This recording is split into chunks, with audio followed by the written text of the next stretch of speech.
I didn't. My heart's beating kind of fast. I must be nervous. I didn't exactly plan on making this video, nor did I necessarily ever thought I'd have to make this video, nor did I necessarily want to make this video. As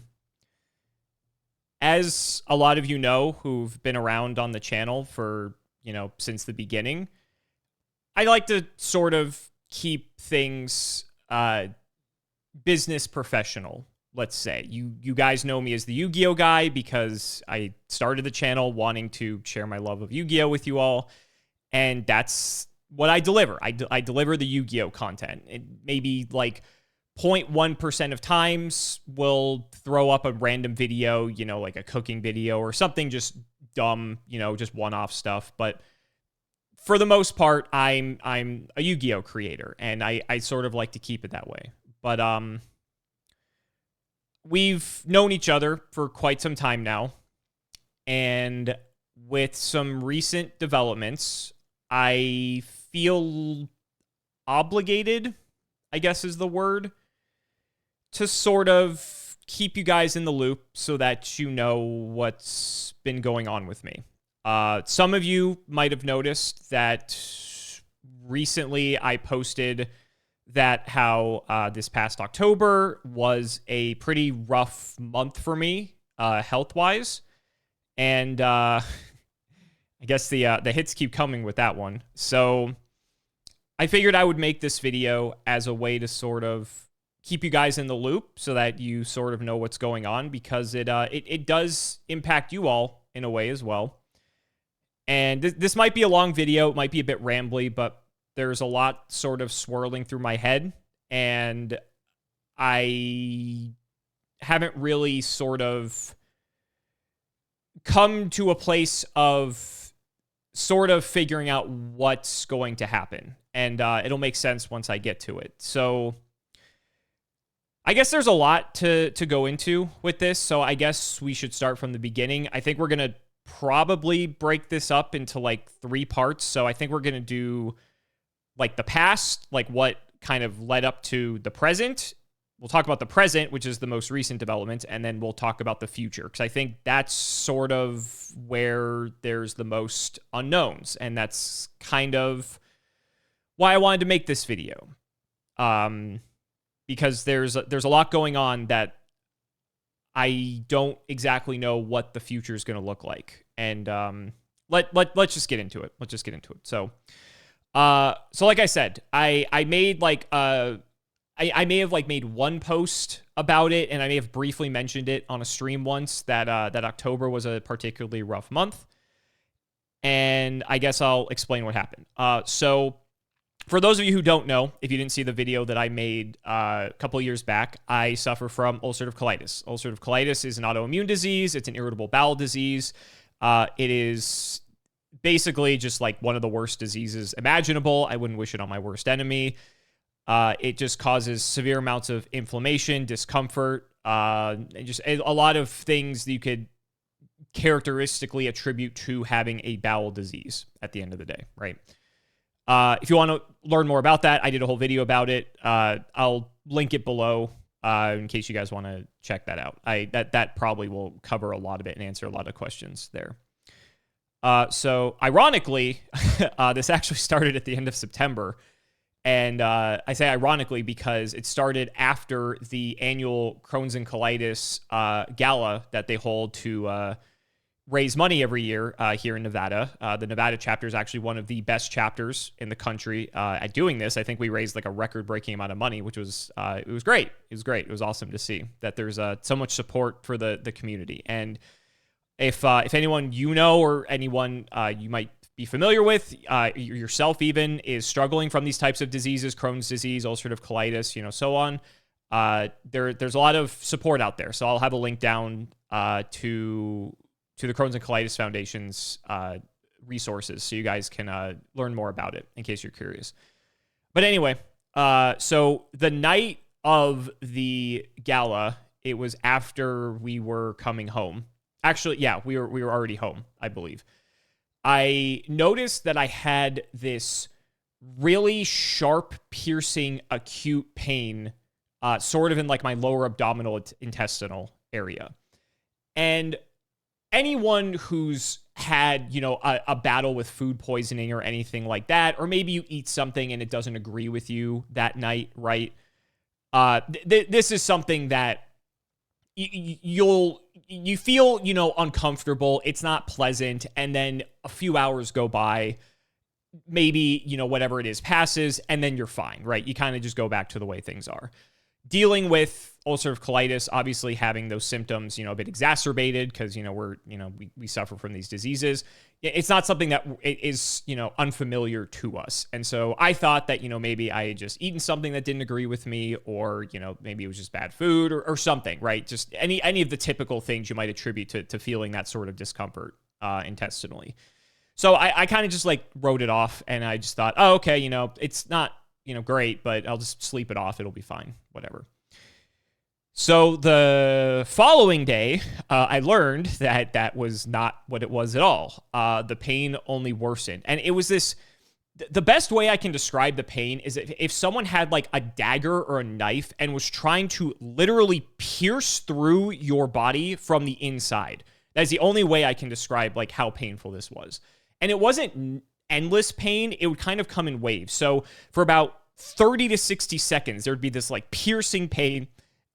And then it would go away for about 3 to 5 minutes. And then it would come back again with a vengeance. And each time it came back, it was worse and worse, which was a bit concerning. So by, that was, I think, a Saturday night initially. So this would have been Sunday night going into Monday morning. The pain had gotten to the point where it was unbearable. I genuinely thought that like my intestine was going to like explode from the inside. The pain was that unbearable. I questioned going to the emergency room, but I still just like didn't really know what was going on, and I wasn't sure if it was just something that just really needed to pass through, but nothing was like coming out. It almost like felt like something was obstructed within me. I felt like I was like belching a lot too. Like it felt like there was some sort of like gastric issue of some kind, which I mean, with this type of disease would like make sense, I suppose. And so in leading into Monday, we decided to go to the emergency room. And because the pain had sort of subsided, but it was still there, but it wasn't nearly to the extent that it was Sunday night going into Monday morning. That was maybe some of the most horrific pain I've ever experienced in my life. I don't really know how else to characterize it. I couldn't sleep. It was just debilitating. It was awful. So we go to the emergency room to see what's up. And anyone who knows about the wonderful American healthcare system can already imagine how well this went. There's a running joke in the Crohn's and colitis community. It's kind of a dark joke, but it's if you ever get diagnosed with these diseases, you should move because the medical care in Nevada specifically is like one of the worst in the country. And I'm about to exemplify why that's the case. So go to the emergency room with 0 degree of urgency. I just get, the typical stuff, blood tests, urine test, just your typical, ER experience, right? They're trying to figure out what's wrong. I explained to them everything. For context, this hospital does not have a gastroenterologist, so that's already a great start. The only reason we knew that is because we overheard one of the nurses talking to someone else saying that they don't have a gastroenterologist, so this is already going to go well, as you can imagine. So they do CT scans. They try to just do everything they can to try to figure out what's going on. The pain is still going on. It's not to the severity that it was the previous night, but it's still pretty bad. I'm in a significant degree of discomfort. It is pretty bad. So after several hours go by of just sitting, waiting around with the typical, emergency room experience, they take me back. They give me like some IV fluids, and someone comes out and is like, "Oh, well, your appendix looks quite inflamed. So, we think it might be appendicitis, but because you have ulcerative colitis, all your intestines are inflamed. So we don't really know. But if you want to have us take out your appendix, like we'll do that for you. You want to consult with the surgeon?" No, like. You don't even know that's what it is, but you're ready to just take out my appendix. Great. Okay, thanks. So politely decline that, and basically that's a wrap at the emergency room. They're like, here's a prescription, for some painkiller, and we'll refer you out to your gastroenterologist to see you, and good luck. Basically, that's where that ended at. So fantastic, great, no resolution.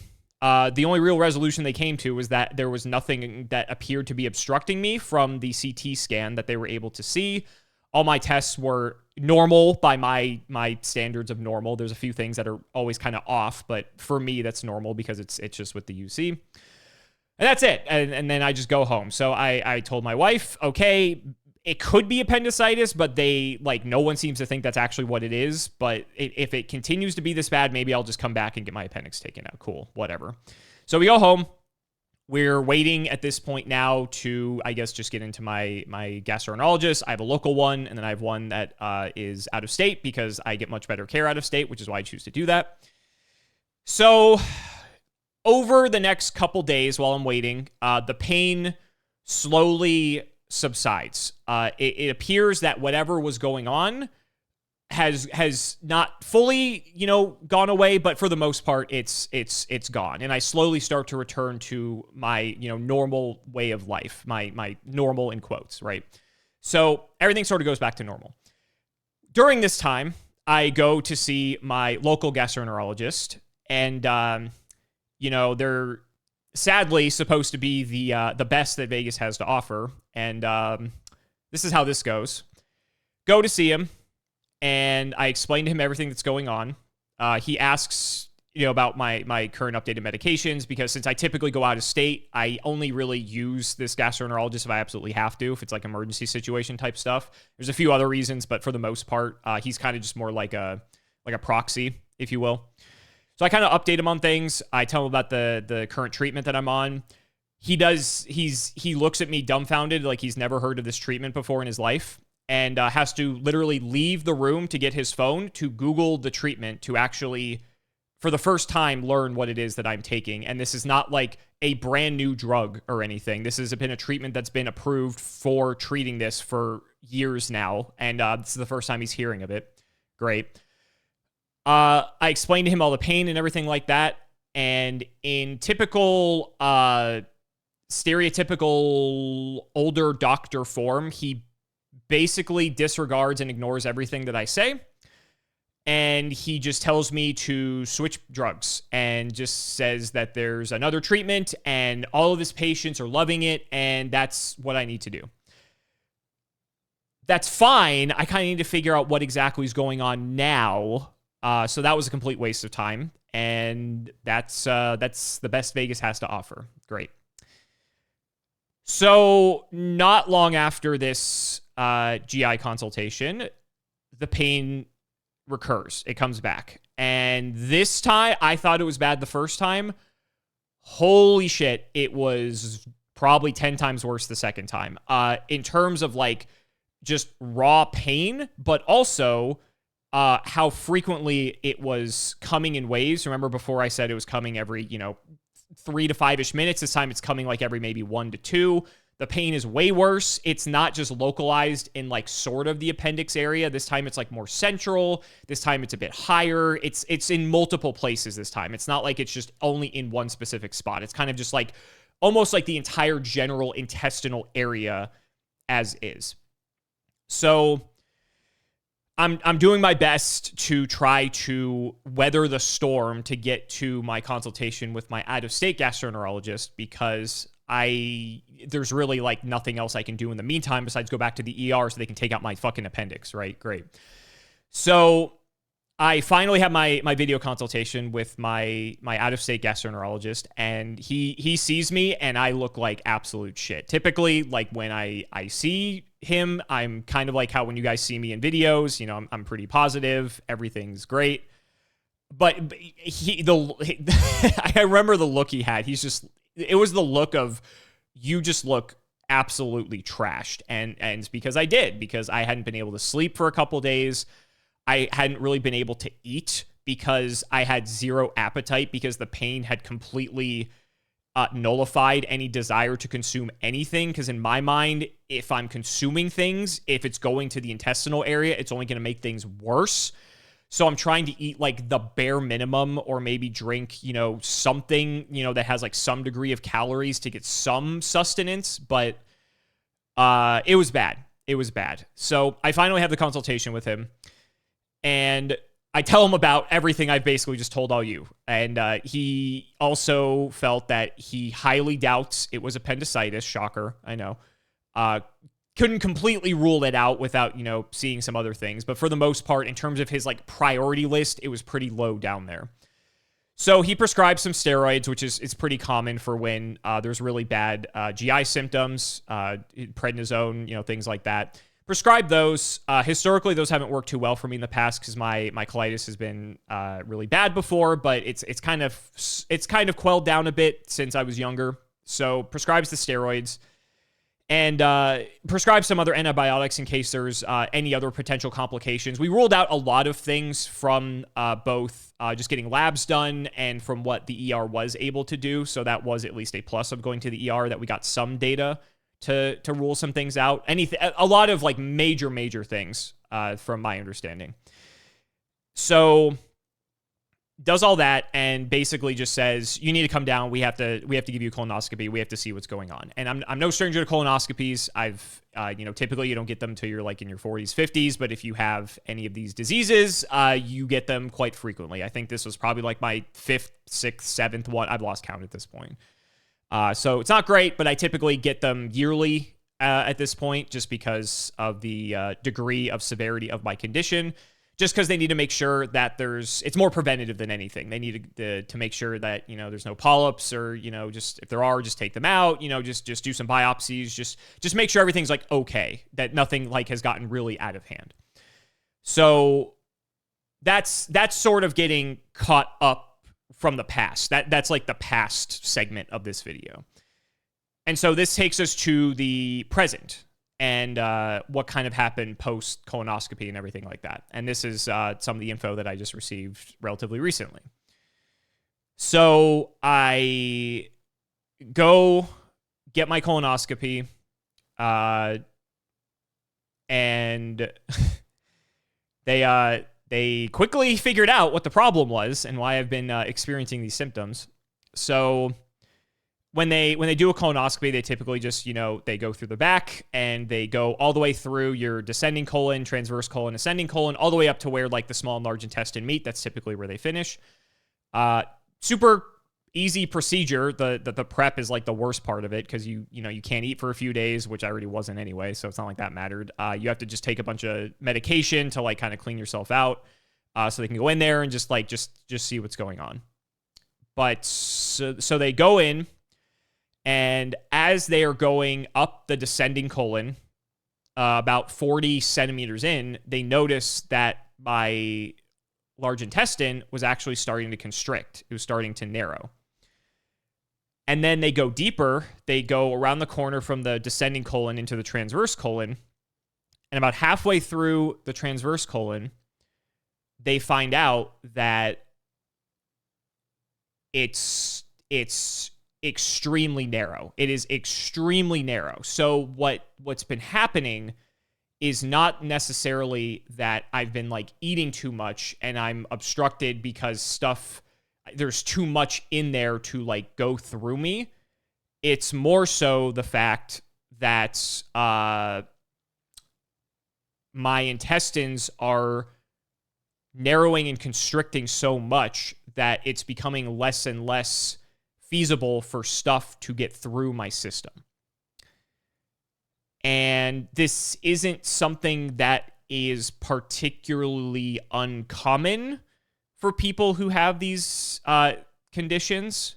It's not something that everyone gets. Everyone sort of responds to these things differently, and everyone's symptoms are different in terms of how they experience things. But yeah, that's what's causing all the pain. And so much so, the constriction was so bad and severe that my gastroenterologist actually didn't finish the colonoscopy. He actually just stopped because he was too afraid to like try to push through for fear of what might happen if anything were to like burst, or if things were just a whole myriad of complications could have come of that, right? So we actually don't know how much worse it actually is. He stopped halfway through, and rightfully so, right? I'm kind of glad that he did. We don't know if that's also happening in other areas, since there's still half of my large intestine that wasn't scoped for this time around. So he comes in after I wake up from the anesthetic, and he shares all this with me, like how I just did with you, and he recommended that I get it taken out. He recommended that I get my large intestine removed. So for those of you who don't know, you can live without your large intestine. It's kind of cool. It's kind of like a medical feat in a lot of ways. You wouldn't think that, you know, an organ that is so critical to everyday use is something you could live without. But yeah, you can live without it completely. It's not that they're like taking out like a section of it. They would literally take out the entire large intestine. So how it works is, well, there's a couple different ways they can do it, I guess. But the more common way of what they do is they do a series of surgeries. They can do it in one, but from my understanding, 2 is the most common. In rare circumstances, they will do it in 3, but I think it depends on like how severe and critical it is. I think you have to be like on death's door for them to want to do it in 3 for the most part. So thankfully, I'm not in that situation. Grateful for that. But what they do is they go in, they take out the whole thing, and they give you an ostomy bag. They give you a stoma, an ostomy bag. And then they take the end of your small intestine, actually, and they actually kind of wrap it around. If you imagine like a rope, and if you just sort of like bend it and like put it back like to the same length of the rope, sort of like this, right? If this is your small intestine, if you like wrap it around like this, and they make what's called a J pouch because it looks like the letter J. And essentially, by doing that, they will then connect that to the rest of your body and essentially refinish your digestive tract, minus the fact that you have a large intestine. So after the J pouch has time to heal, in the case of them doing it in multiple surgeries, they let that heal, and then they go back in, they remove the ostomy bag, they clean up the stoma, they sew you all up, and then they just kind of reconnect everything all together, and you have like a working bowel system like you did before. It's kind of cool. I mean, if you think about like medically, anatomically, it's actually like really fascinating. If you want to go ahead and Google it for yourself, so you can see, it's actually just kind of neat to learn about. But yeah, he recommended I get the surgery. I want to say I was shocked to hear that, but I've suffered from this condition long enough that I always knew that was a possibility. So I'm actually pretty indifferent about the whole thing. I think I came to terms with it a while ago that if this were to happen, I would just be okay with it, and it would just be the next step, you know, in life, I guess. And for the better, possibly. I might seem very doom and gloom about this whole thing, but there are a lot of positives for this. For one, I wouldn't have ulcerative colitis anymore. You kind of need to have a colon to have ulcerative colitis, so if they just take the whole thing out, then all of a sudden it's gone, right? My 40,000 times risk for colon cancer compared to an average person goes away. I don't have that anymore because I don't have a colon, right? So I can't get colon cancer if I don't have a colon. So that's cool. The surgery has like a 95% success rate. They've been doing it actually for quite some time, so they've only gotten better at it. And apparently the surgeon that they're recommending is like one of the best that does it out of the very few that do, because obviously you can imagine this is like a pretty rare thing. So that's comforting to an extent. And I know people who've gone through this thanks to the foundation, the connections I've made. I know several people who've been through this before, and they they're older. They're in their like, 40s, 50s, 60s, but they live normal lives. So they've been through it. I can use them as a testament to know that everything works. And yeah, there's people online who've gone through this. There's a J-Pouch Reddit, funny enough, if you want to go dig around there for whatever reason. But even if you just do a quick Google search, there's plenty of people that say that, they wish they had done this 10 years ago because they feel better than they have in the past, however many years they were suffering from this. And now they're out climbing Mount Fuji, or they're doing all these crazy things that people who suffer from the disease can't normally do because, we have to be near a bathroom a lot of the time, right? Or we like fear being places where bathroom access is limited. So there are, potentially a lot of upsides to this. And I think part of what helped me come to acceptance with this was something my out-of-state gastroenterologist told me a while back. And he said that, a lot of people consider surgery as like a last resort, but I like to think of it as an equally viable alternative. And the reason for that is it's more involved, but at the same time, there's potentially a lot of upside. Whereas, people can take a pill or an injection. It's a lot easier to do that, but you're kind of, playing Russian roulette, right? Like you don't know if this is going to actually put you into remission. You don't know if it's going to cause things to get worse. Like we don't know. There is no cure for these diseases yet. And that's like the worst part about it. So typically people kind of just try drug after drug after drug to see if any of these can actually quell the inflammation, put you in remission, give you a better quality of life. And that's way easier than going through this arduous, surgical process. And hence why most people just don't really do it because they don't have the time. Could be a financial reason, the psychological aspect. Like there's a lot of reasons people wouldn't want to do it, but it's not, it doesn't have to be a last resort. It's just most people would rather try to do the easier options first, if you will, right? And I think that's sort of shifted my mentality on it, that it doesn't have to be a last resort, even though sort of in my case it is. I mean, I could keep living the way I am, but that's just only going to get worse over time. So I'm kind of just suffering for no reason. And so that brings us to the future. We've kind of talked about how we got here. We talked about what's going on, and now we're at the future, because I think this is the part that probably scares me the most. And I think as humans, we're wired to be really uncomfortable with the unknown of the future. And I think that's just where I'm the most nervous, because this whole process is not like something you just go in and do and you're fine the next day. Conservative scenario, if I were to get this done, it would most likely be done in 2 surgeries. I would get the surgery, and then there is 8 to 12 weeks of recovery time minimum, assuming everything goes well. And then you get a second surgery, and then there's another 8 to 12 months of recovery time. Again, or weeks, excuse me, not months. 8 to 12 weeks of recovery time. Again, assuming everything goes well. So at best, this would all be done in a minimum of 4 to 6 months. And that is a long time. And I do not know to the degree that I'm going to be able to bring you guys content during this time. I don't know what the channel is going to look like in 2025 with all of this information that we're working with incomplete information here. There are so many unknowns that it does have me a bit anxious.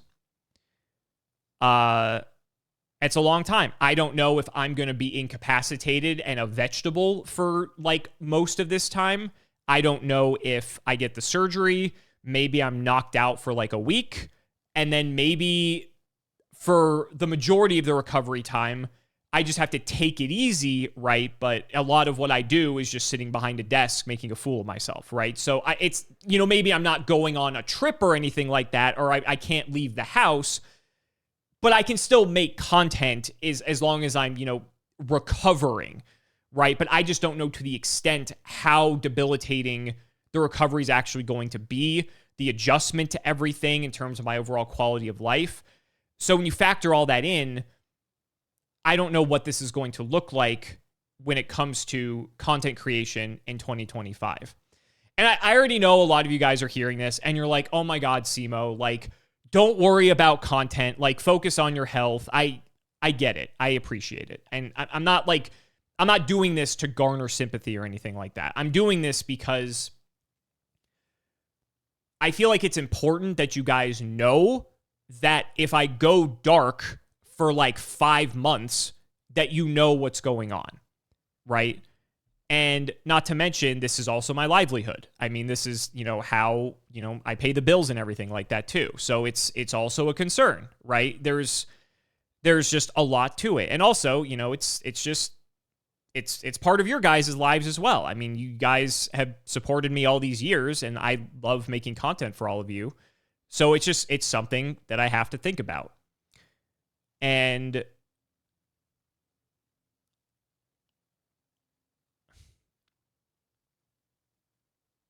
it's just a lot. It's just a lot. And I just don't know. I don't know what's going to happen. There's a lot of unknowns.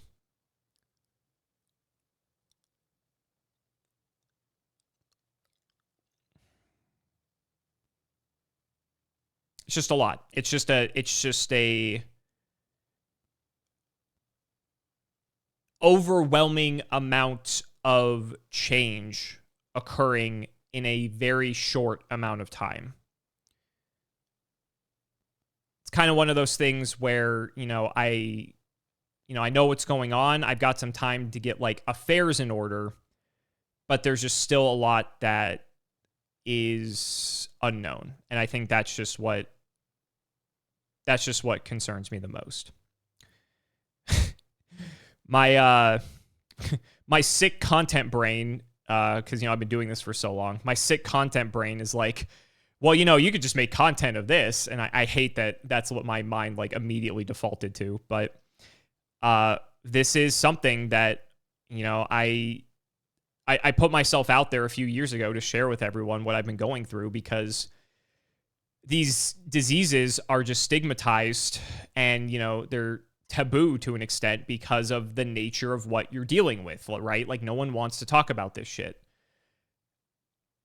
And so part of me, in a way, because I have this platform, I want to sort of like be an advocate for that and like show that, it doesn't have to be this way, that, you're not alone in dealing with this stuff if you are someone who suffers from this. Or maybe, when I made the first video, the amount of you that replied saying that your mom or your brother or your best friend or your like distant relative or something that you knew like suffers from one of these diseases, it was astonishing how many of you came out of the woodwork to like just share that like someone who's like equally suffering. And it's crazy because it's like you wouldn't think that that's the case, but I think it's because these conditions, these diseases are so stigmatized that people just don't talk about it. People don't realize like how much people are actually suffering from this shit. And so I don't know.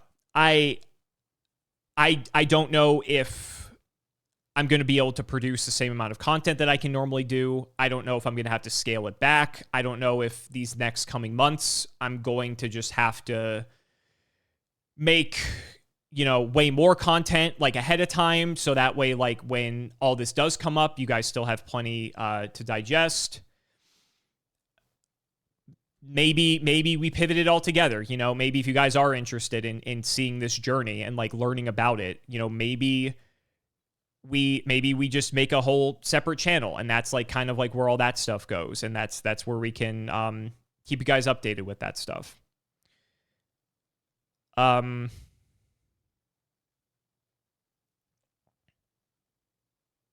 Yeah, it's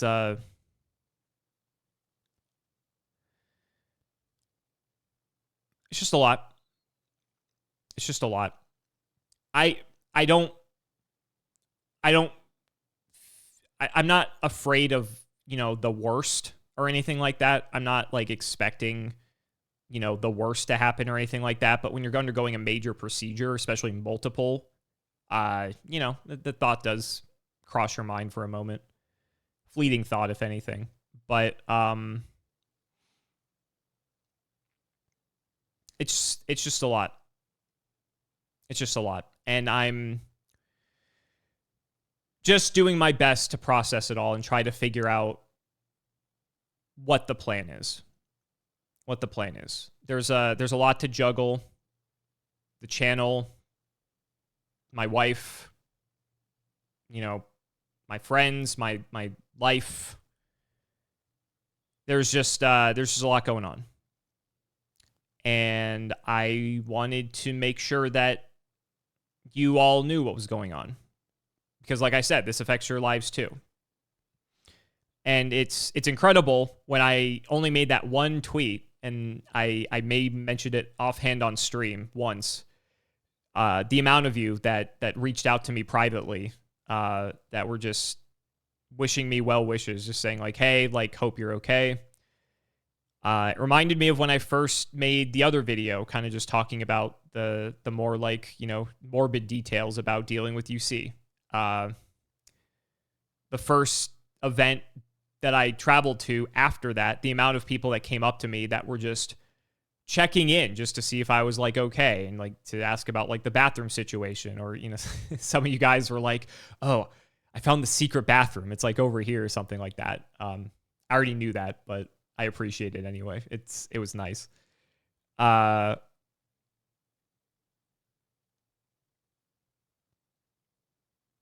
You guys are just a wonderful community. We've grown a really fucking awesome community over time. I would say we're like definitely one of the more positive communities out there when it comes to our little corner of the internet. At least I like to think so. And yeah, I just want to keep sharing that positivity, I suppose. So I don't know. We'll see what the future holds. Still a lot to figure out. But yeah.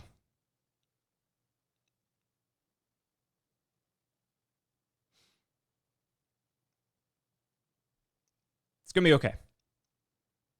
It's going to be okay. I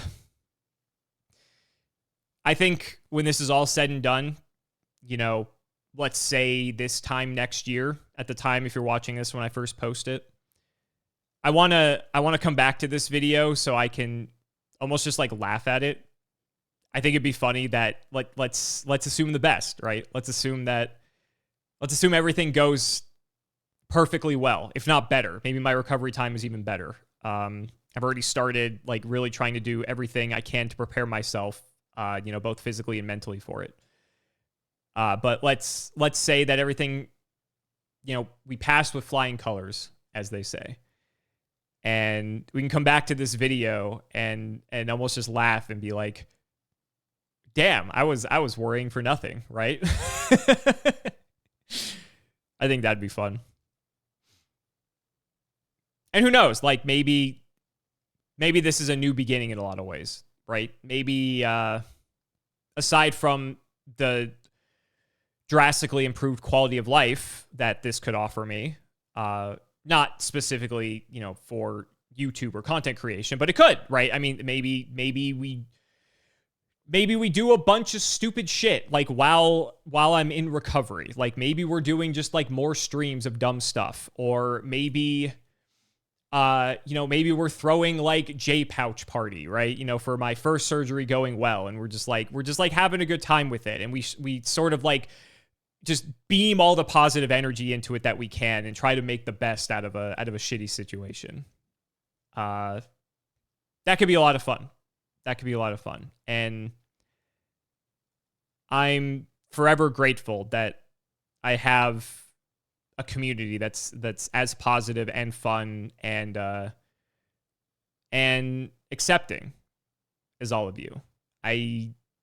not many people can say that, right? I mean, it's not often you have, hundreds of thousands of people watching your stuff all the time. It's kind of weird to think about sometimes, but anyway, I'm probably rambling at this point, but like I said, I just wanted to keep you guys in the loop. If you guys want to see more updates about this, just let me know. If you have questions, I'll try to reply to them. If you want me to like put all this stuff on like a separate channel, if you're just here for the Yu-Gi-Oh stuff, I get it. Like that's totally fine. But yeah.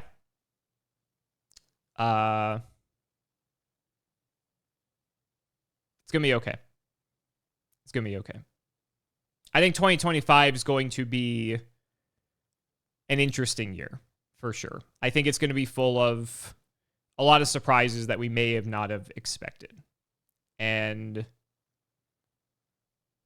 when it's all said and done, I think we're going to be in a new era, not just for my life necessarily, but just everything. Because who knows, right? It's the whole like this isn't even my final form, right? I've always felt that my UC was sort of like a my limiting factor with a lot of things. It's not like doing content creation for 10 years with this condition is easy, but it's funny because the whole reason I wanted to do this in the first place was not just to share my love of Yu-Gi-Oh with everyone, obviously, but it was when the UC was, at its worst, which is basically when I started YouTube.